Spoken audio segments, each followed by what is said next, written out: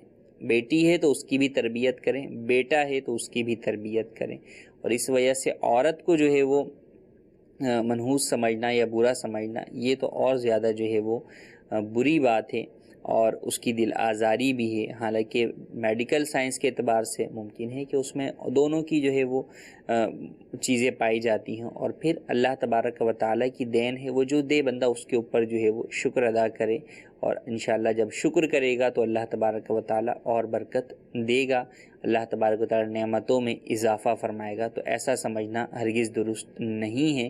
جو ایسا سمجھتے ہیں یا کرتے ہیں یا بولتے ہیں یا آج تک بولا ہے، انہیں چاہیے کہ اللہ عز و جل کی بارگاہ میں سچی توبہ کریں، بیٹیوں سے بھی معافی مانگیں، بیٹیوں کی ماں سے بھی معافی مانگیں، اور رب تعالیٰ کے حضور بھی سچے دل سے توبہ کریں۔ انشاءاللہ اللہ تبارک و تعالیٰ انہیں بیٹا بھی دے گا اگر ان کے حق میں بہتر ہو، اور اگر بہتر نہ ہو تو جو ہے اسی کے اوپر شکر ادا کریں۔ انشاءاللہ عز و جل کل قیامت کے اندر اس شکر کے اوپر، صبر کے اوپر اللہ تبارک و تعالیٰ کی جناب سے ڈھیر سارا اجر انسان پائے گا۔ اللہ تبارک و تعالیٰ سے دعا ہے جو سنا اسے یاد رکھنے، اس پر عمل کرنے، اسے دوسروں تک پہنچانے کی سعادت نصیب فرمائے۔ آمین بجاہ النبی الامین۔ صلو علی الحبیب صلی اللہ تعالی علی محمد صلی اللہ علیہ وآلہ وسلم۔ نہ جانے مسائل تو علماء سے پوچھیں، یہ حکم مبین ہم کو رب سے ملا ہے، چلو پوچھ کیسے جیے زندگی کو، چلو پوچھ لے کس میں رب کی رضا ہے، رب کی رضا